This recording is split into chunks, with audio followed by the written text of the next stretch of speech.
first like to acknowledge the traditional owners of the land that we meet on today, the Gadigal people of the Eora Nation, and pay my respects to elders past and present and emerging. I'd also really like to thank Auntie Barbara for that extraordinary welcome to country and the personal story that she shared with us. I'm sure she's still in the room. And Julie too. I mean, I think if we just to improve mental health around Australia, we just needed Julie McCrossan in every community to take some meetings and we'll all feel a lot better. So look, I am a criminal lawyer by trade, and I was working in the Children's Court about 10 years ago in Bajura, actually in the same place that Auntie Barbara mentioned, which then became a Children's Court, sort of ironically. I was working there day in, day out, and I was working with health workers and youth workers, people that were working with Aboriginal children in the criminal justice system. And what we were all seeing, really day in, day out, was how that system was failing children and their families. And so me and a group of people that I was working with, including people from the Aboriginal Health Service, some youth services around the area, and some private law firms, we all sort of got together and said, look, what can we do? We don't really want to just keep working in this system without doing something a bit differently and trying to particularly bring the voice of Aboriginal young people into the process. Because what was happening was there was very little culturally, by way of culturally specific programs for Aboriginal young people, particularly residential programs for drug and alcohol issues. And so the court was really screaming out for diversionary options, and there was nothing that was working. If kids ever got into one, they'd usually leave on the same day they got in because they hated it so much. So we wanted to bring the voice of Aboriginal young people into the design process of what might start working for them. But when we did that, what we realised was that it wasn't just about the Aboriginal young people themselves, it was about their families. And then when you started talking to Aboriginal families about what might help, you necessarily had to think about the whole Aboriginal community in a particular area where that young person was from. So we came across the idea of justice reinvestment, and it appealed to us for a number of reasons. The first is that it's place-based. So I should first say that Dr. Tom Karma, who was back at that time the Aboriginal and Torres Strait Islander Social Justice Commissioner, he had looked at the idea of justice reinvestment in the United States and written some papers about it. So we came across his work, and we thought that it would be a really good framework to address Aboriginal overrepresentation in prisons, and particularly the overrepresentation of Aboriginal children and young people in prisons. Because firstly, it was place-based. So it looks at what is happening in a particular place, and it does that by using data. So the data-driven aspect to it means, well, the data is used in two ways. One, to actually identify what communities are costing the government the most in terms of incarcerating people from those communities. And then it puts a lens over that community to see exactly what is going on. What does the data tell, at least? What image would we get of the community if we really started digging in, drilling into the data around criminogenic factors, so what's actually leading children and young people into the criminal justice system. That data is then used in that place-based way to identify local problems and local solutions. How we saw that in the United States, it hasn't really played out in a way where communities lead the work. But we were looking at the idea of justice reinvestment, particularly around how to address Aboriginal overrepresentation. So our starting point was that it needed to be community-led. So that sort of foundation principle for us was a human rights principle of self-determination. That at every stage of any kind of initiative, there needed to be an Aboriginal voice and Aboriginal leadership.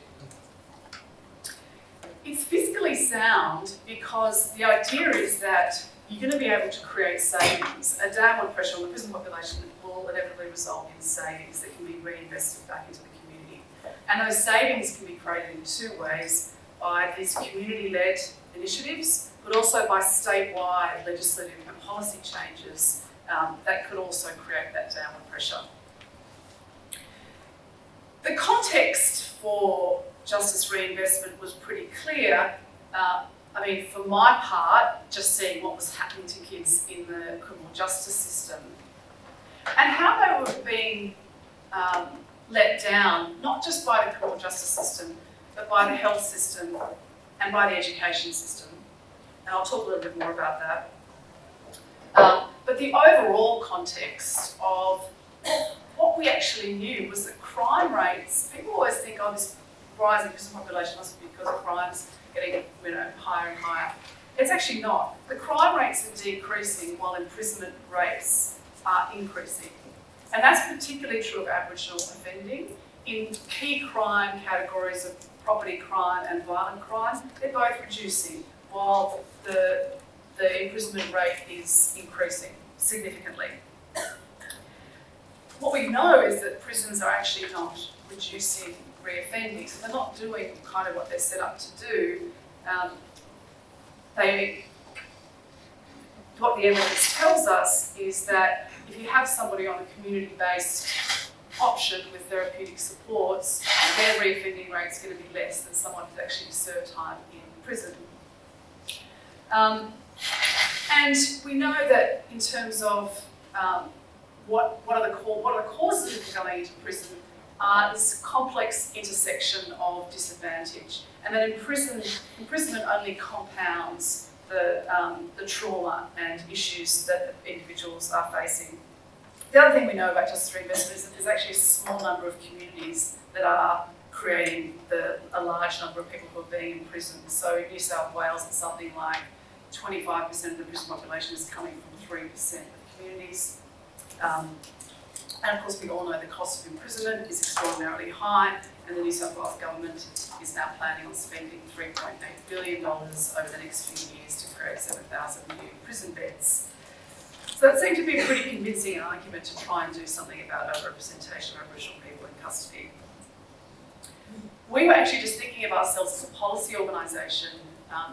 As I said, I'm a criminal defence lawyer, so I was putting a policy hat on when I started doing this work and talking to the government about why they should adopt a justice reinvestment approach.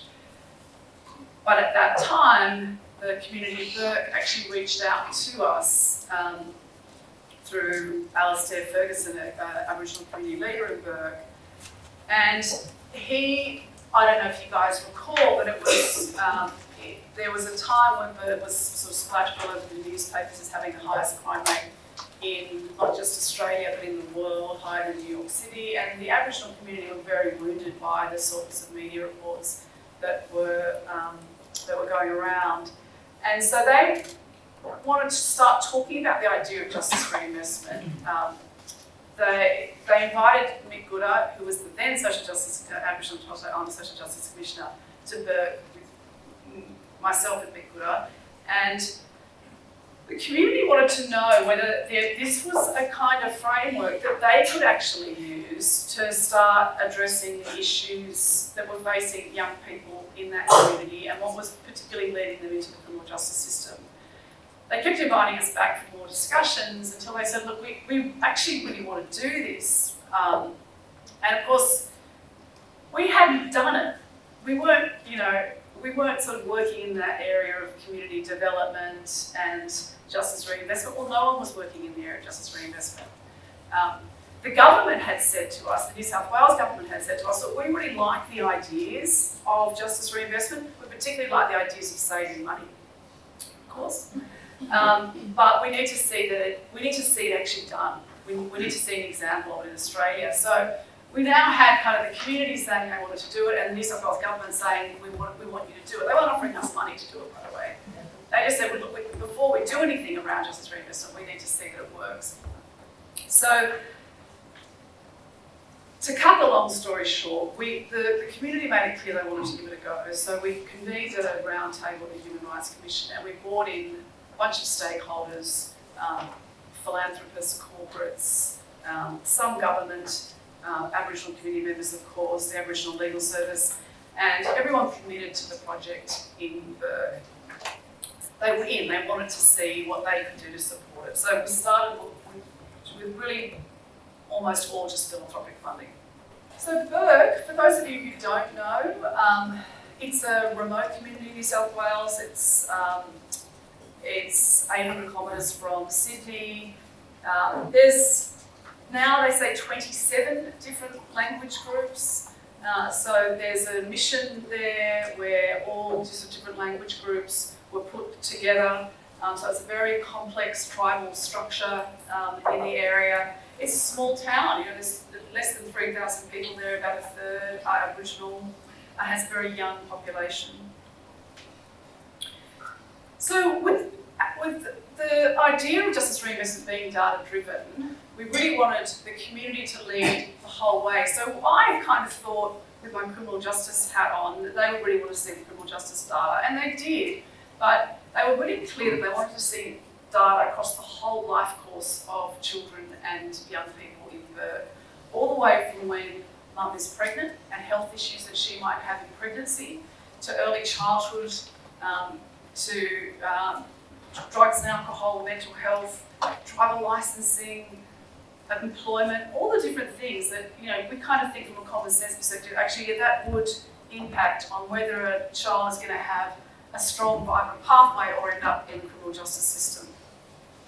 So that's what that data snapshot is. We created that for the Berg community and we set it out on the life course of children and young people so that the community could actually have a look and see what was happening in those sort of core domains. And then across the page, on the other side, which is the one sitting on the table, that's the journey through the criminal justice system. So what was actually happening, what kind of offences were being committed, what was happening, what were police doing with bail, what happened when they went to court, what happened with sentencing and punishment.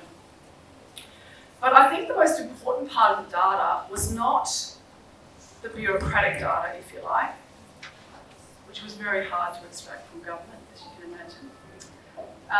But it was what the community said about the data. So what we did was we trained up a whole bunch of local people to conduct data conversations in the community. And they could have happened at a kitchen table or in an office space or in a park on grass. But it just allowed the community the opportunity to have a look at the data and provide some feedback, kind of truth testing in a way. And I sat in on a few of those conversations, quite a number actually, and of course I read the report, all the conversations were themed and summarised.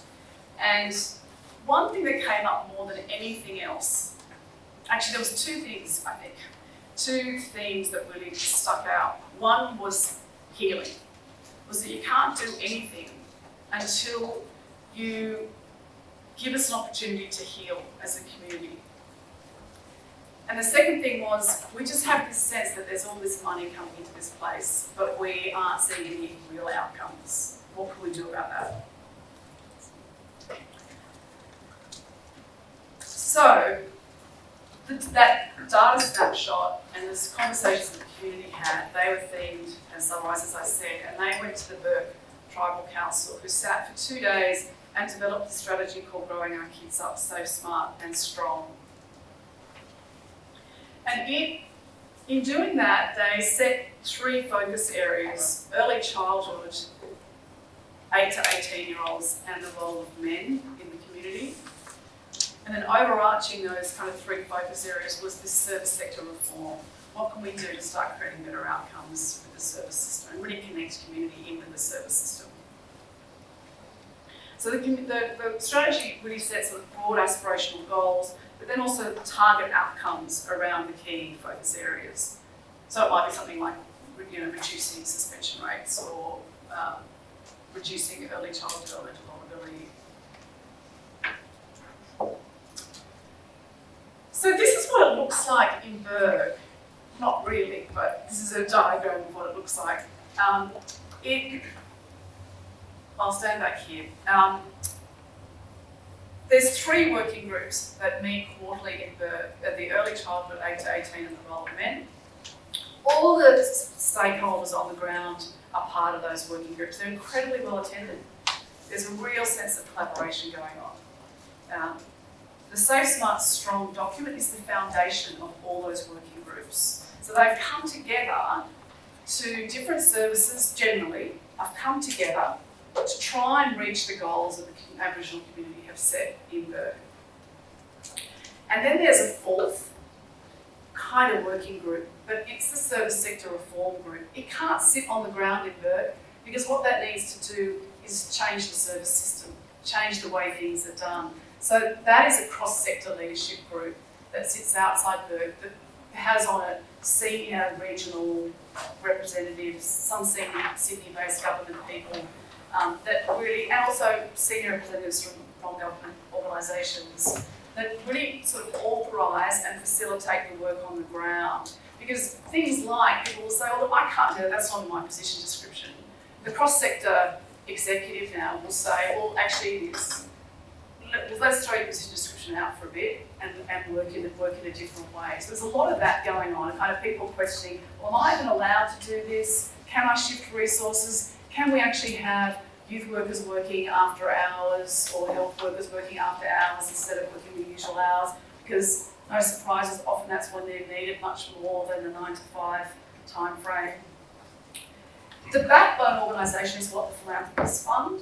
So the Maramamuka Backbone team sits in a hub in Burke and they support the whole collaboration. So they support the working groups and they engage with the community about what's happening, about how it's all tracking. You know, are things changing? Are things shifting? Are things getting worse? So there's that strong community engagement aspect. All, you know, really ongoing challenges around it. It's so important. And, you know, sometimes you can take your eye off that because you're trying to get things done. So that's a really important one, the community engagement. Excuse me, your name tag's banging on your mic. Yeah. Can I just take the name tag off? Because you know who I am. There we go. But really importantly, overarching this whole structure is the Burke Tribal Council. So it all has to come back to the Burke Tribal Council. What's happening in those working groups? So say in the early childhood working group, they're developing a strategy. It has to go back to the Burke Tribal Council to say, yeah, that's we like the sound of that, that's going in the right direction.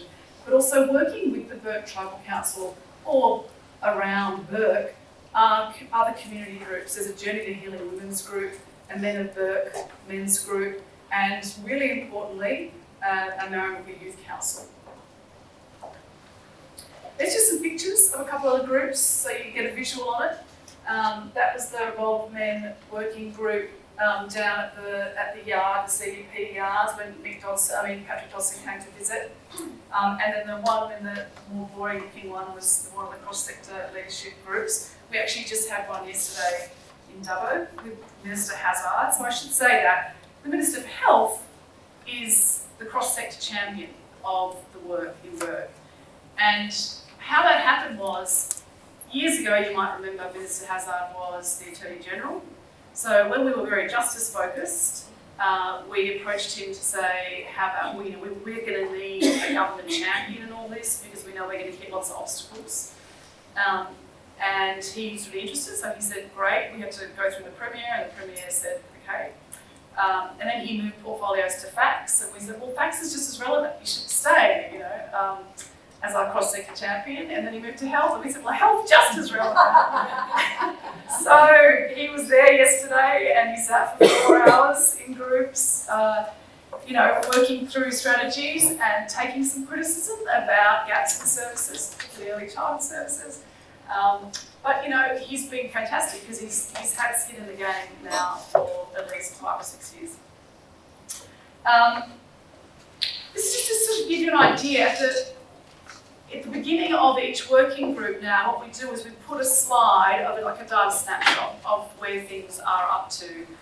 And so we focus on some of the goals that the Burke Tribal Council set, and then we just extract some of the indicators that are that would work towards reaching that particular goal. So the kind of things that we're doing is there was a whole bunch of justice circuit breakers, which I won't talk about today, but things like bail protocols and forum clinics. One of the things I will mention is that what happens now in Burke is there's a what we call a Maranoka Hub check-in, which means the police come every morning at 9:30 to the Maranoka Hub, and they sit with the Family Referral Service, members of Maranoka, and other services that might turn up. Every Thursday is an interagency, so both the school principals also come to that meeting, and they talk about what's happened in the last 24 hours. So has a child been suspended? Is there particular issues going on with a particular family? Has there been some offending overnight? Are there any family violence issues that need to be discussed? And then rather than have a police response to those things, we bring in a service sector response. So the kind of strategies around early childhood in particular have been introducing 3-year-old health and development checks. So universal 3-year-old health and development checks for all children in Burke, and then getting the service system to try and shift around trying to make sure they meet the demand for referrals and follow-ups. I think this was an interesting one because it's a big focus of the work at Burke is suspensions. And we just had the Oka report, the Ombudsman's Oka report, and it just highlighted, I think, the absolute critical role of health in partnering with education around supporting students who are disengaging. When you look at the rates of suspension, comparing those students with a cognitive disability and those with any kind of disability, and those without a disability, it's a very stark comparison. And I mean, really, we're just not seeing enough of in places like Burke, clinical assessments of students when they're needed, and the necessary follow-ups and supports, particularly around cognitive disabilities. There's a Maranoka Youth Support model. I'm not going to have time to go into too much detail about this, but there's a very sort of collaborative model now that's been set up to support young people in Burke, where all services kind of come together with one advocate, so that the young person just has one advocate, one case plan. It's all in its early stages, but the bones are very strong. The idea is that young people will be supported both in school, out of school hours, and in holidays, and that the whole family will be supported, every member of their family will be supported, and that there will be a particular focus on acute response and return to community from custody. So the kind of impacts that we're seeing in Burke are very strong. We're seeing a good reduction in the offending, particularly the juvenile offending rate, and a reduction in the offending of young people. There's been a driver licensing program that was initiated, and that's resulted in a really significant drop in driver licensing offences, and a very significant reduction in domestic violence offences, which has been a focus of the work. I'm always very cautious about data and have a big caveat over it, that it's not all about this. Government likes this and it's important, but you need resilience around any kind of data, measuring outcomes framework, because something can go bad and suddenly everyone thinks, oh, let's throw this away. And so it's important to celebrate successes, but there's things that are much more important in my mind to think about, and that is kind of the mindset of community. Our community feeling better about themselves. Emmett Gooder always says that's what he said, that's what he notices in Burke. That there's these other things that are going on, but people are just feeling better about themselves. So KPMG did some costings around this whole justice reinvestment idea, that will this actually create savings? It will create savings for government, and it has potential to continue to create savings for government. But we were really interested in them not looking just at some of the savings, where the savings were in the criminal justice system savings, but looking at areas around family strength, youth development, and adult empowerment. And so they looked at those sort of procedural change activities and programmatic activities, but really focused on the collaboration itself. What are the collaborative activities that are making this happen? And what's the movement building that's going on? And that to me is about the mindset, is that people are just thinking differently and taking ownership of a change process that is mobilising, movement building. And that's kind of this foundation of systems change idea, you know, that we can work on the policies and the practices and how the resources are flowing.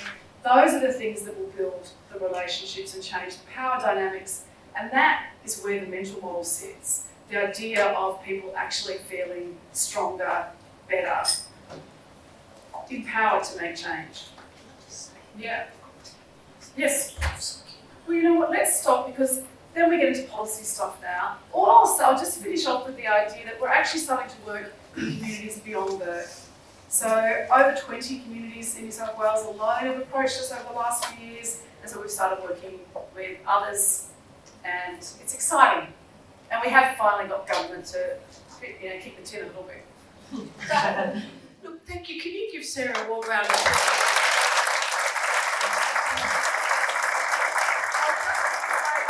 I listened to her in case you couldn't hear my statements, but I just wanted to have some Q&A because I just think it was such a thought-provoking presentation. May I ask one question and then I'll open up to the floor? What we have in front of us are groups of people who are predominantly working, correct me if I'm wrong guys, for non-government organisations who've been funded in a myriad of different contexts to promote the mental health and well-being of the populations you serve. And the primary focus of today is that mental health is heavily connected and integrated with the need for physical and spiritual and emotional health. Have I got the brief? Yeah. So I want you to help us. What lessons do you want these people to take away from this very sophisticated work you're doing in Bourke? What lessons can they take away to assist them in working with their populations, their communities? You know, I can tell that there's this extraordinary sort of wisdom and experience in the room, and so you guys know a lot more than I do about this issue. So I can only talk to you about what I've seen in this sort of place-based collective work that's happening in Bourke. And for my mind, there's a lot of ticking boxes when it comes to bringing Aboriginal people into discussions around mental health and well-being and healing. Words like cultural competency, and you know, we sometimes we do a lot of talking about stuff, but not quite enough doing. And there's such it's such hard work.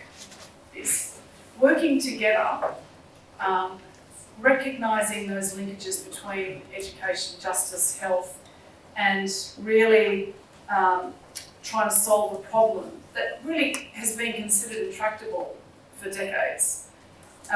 It's hard, and you come across times where you just think, oh, let's go back to the old way and just go back to working in the service and getting the KPIs and doing, you know, because at least you feel like you're getting, you know, you're moving, you're getting those case-by-case wins. But I think we've really got to start looking at the whole picture together. Because unless we do that, I don't think we're going to be able to really strengthen communities and change a system that simply needs to be changed. I mean, it's very broken when we look at the sorts of outcomes that we're not getting, you know? I don't mean to be negative about that, but I just think that there's, you know, and look, and I'm also talking about a more sort of regional remote area where there's a real lack of services. I mean, one of these tables in Bourke would be extraordinary. Yeah. Thank you very much. And I just echo, I've got Auntie Barb, who did our Welcome to Country earlier, saying, come and get to know us, come to our social occasions, put your feet under my table. Yeah. There's a link there as well. Any questions or comments?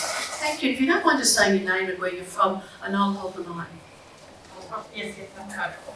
I just wanted to thank you for such an inspirational story as well. And I was really struck by the real transformational changes that you made from just the way that traditionally that people were looked at just into looking into those systems-based approaches. I guess one of the things that you really talked about is how you managed to get people to the table and talk, and part of that sounded like it was because the community was behind you. I know that you're working in other communities now. How could you extrapolate that to some of the communities where you might be working with about how to engage people in those transformational changes? I had really good advice early on from an Aboriginal police officer in Burke around community engagement and the challenges around it. And that was that I was really down because we'd had a meeting and hardly anyone showed up from the community. We had service providers, but where was the Aboriginal community? What were we going to do about that? And he said to me, look, Sarah, don't get down about that. You just work with who turns up on the day, and you keep going and you keep moving. You see, you work out what your plan is for tomorrow, for today and tomorrow, and you keep going. And more people will come. And if they don't, it's okay.